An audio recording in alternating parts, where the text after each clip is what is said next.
रात का घना अंधेरा था। चारों ओर सन्नाटा पसरा हुआ था।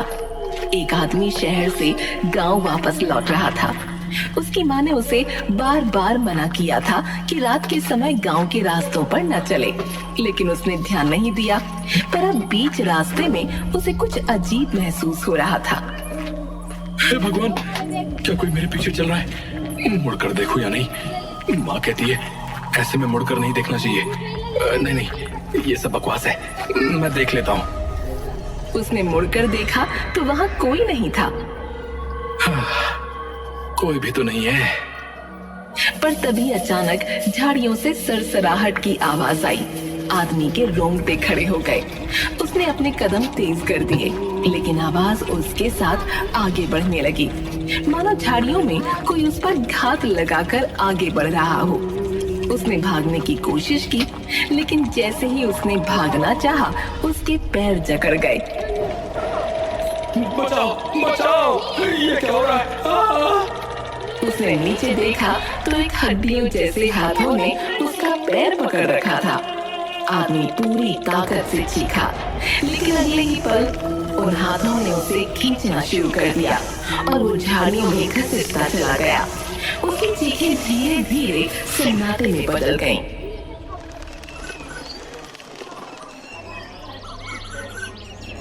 अरे तुमने सुना, रात को फिर एक आदमी गायब हो गया भैया। हाँ मैंने सुना, वही आदमखोर बुढ़िया उसे खींच कर ले गई है। कहाँ से आई है ये बुढ़िया है? ये तो बहुत खतरनाक हो गई है भैया। लगता है हम सब मरने वाले हैं।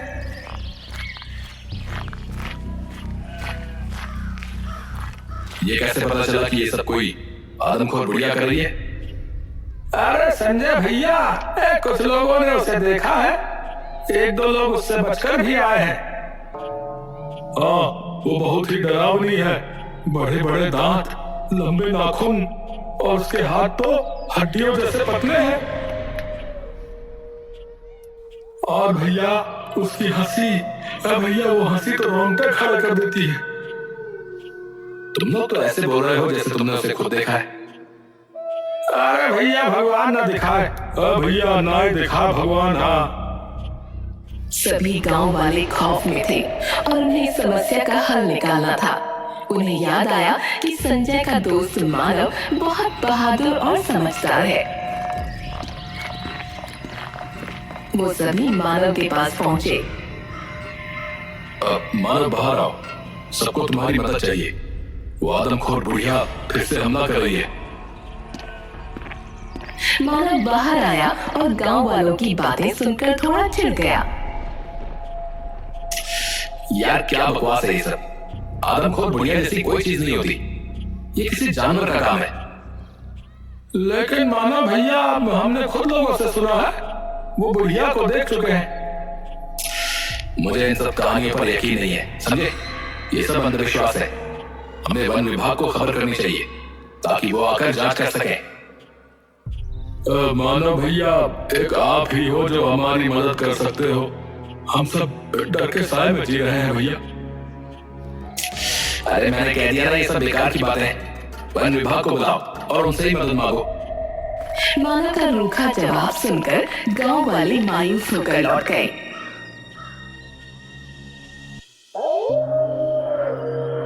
उसी रात शंकर नाम का एक आदमी जो थोड़ा मंद बुद्धि था, अपने घर से बाहर निकला और जंगल की तरफ जाने लगा। जंगल का रास्ता अंधेरे और सन्नाटे में डूबा था। अचानक उसे महसूस हुआ कि कोई उसका पीछा कर रहा है।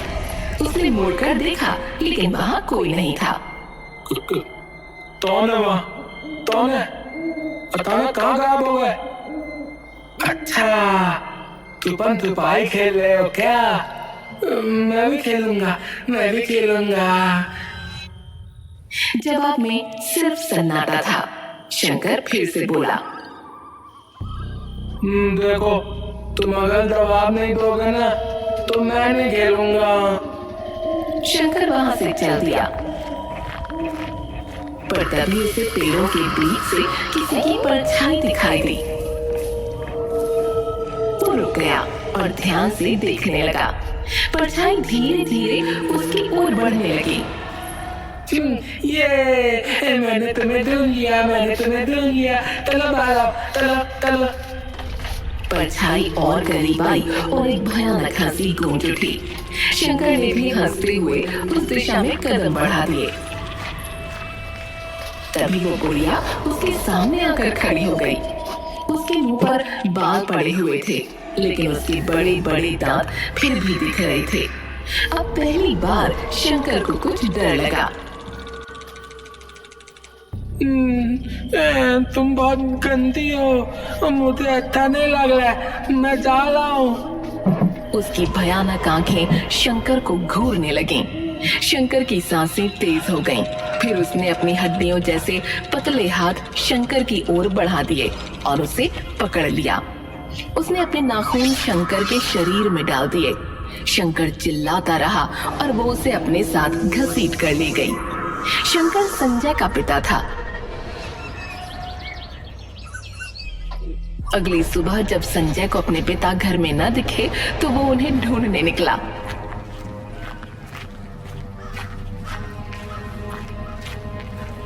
उसे उनका एक हाथ कटा पड़ा मिला। पिताजी, ये क्या हो गया? आप मुझे छोड़कर क्यों चले गए? अब मेरा क्या होगा? मैं आपके बिना मर जाऊंगा। उसने फौरन जाकर इस बारे में गांव वालों को बताया।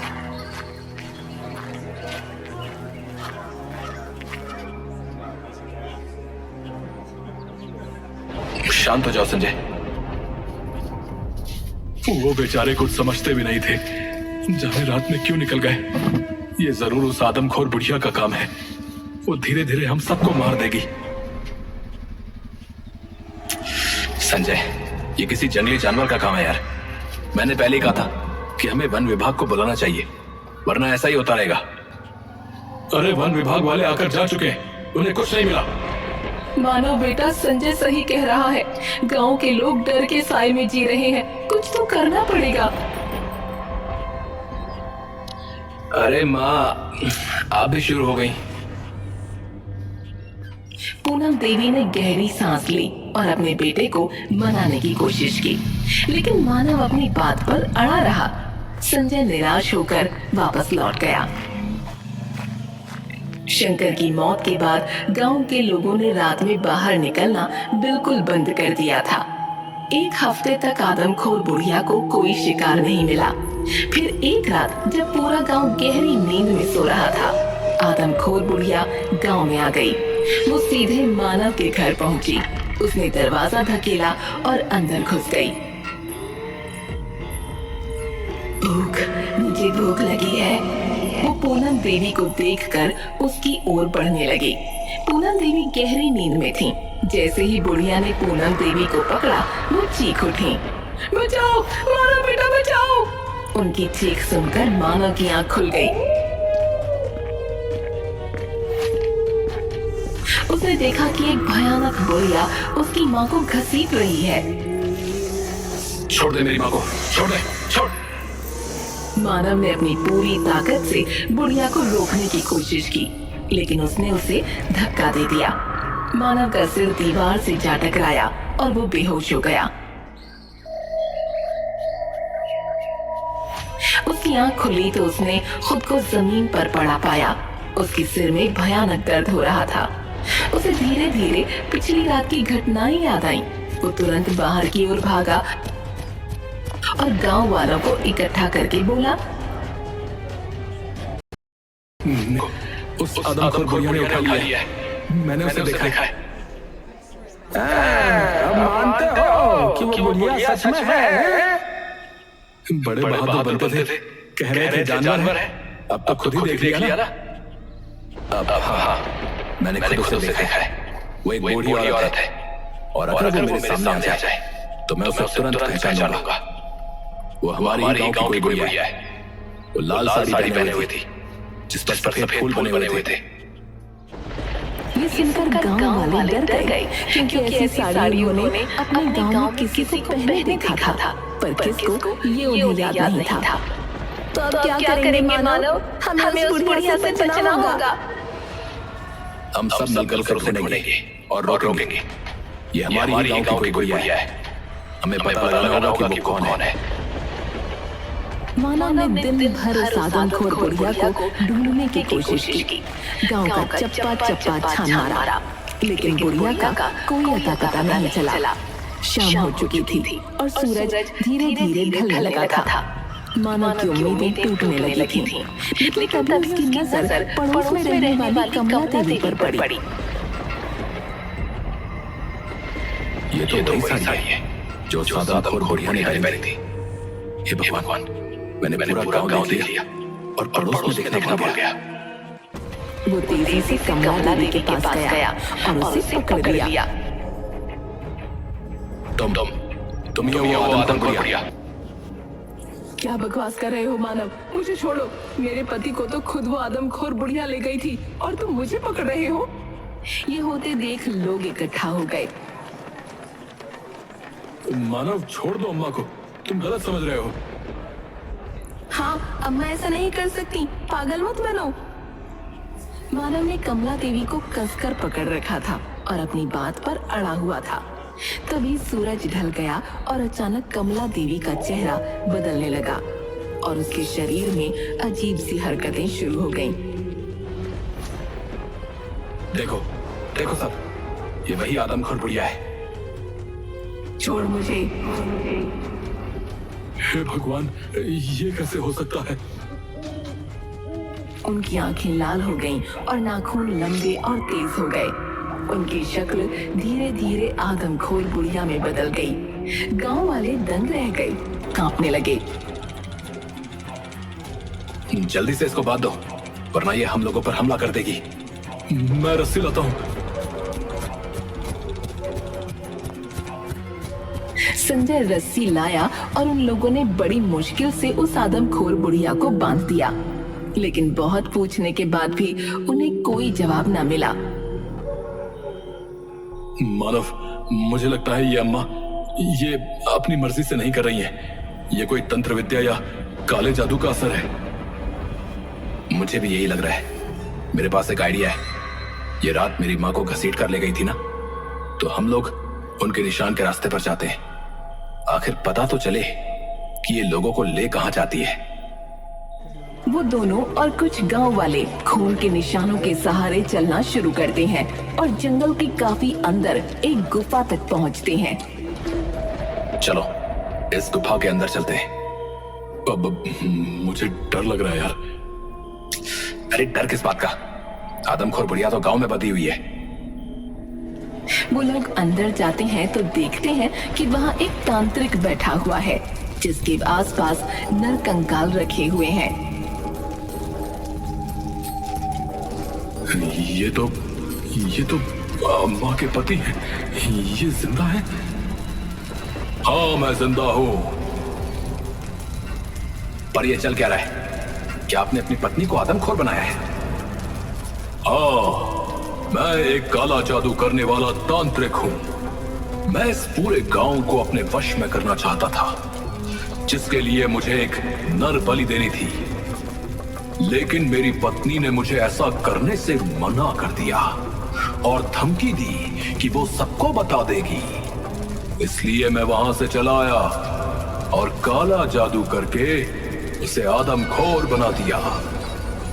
ऐसे में अब वो खुद इस पूरे गांव को साफ कर देगी।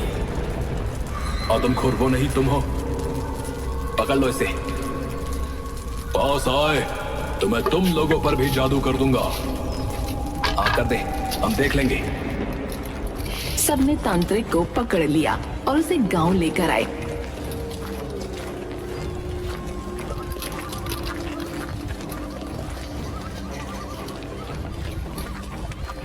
और उसे कमला देवी के सामने बांधकर कमला देवी को छोड़ दिया। कमला देवी ने अपने पति के गले में इतनी जोर से काटा कि वो वहीं पर मर गया। उसके मरते ही उसका जादू टूट गया। हे भगवान, ये क्या हो गया? कुछ नहीं हुआ, आप चिंता ना करिए।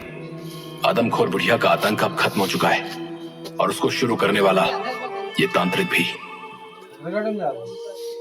सब खुश थे कि ये आतंक खत्म हो गया।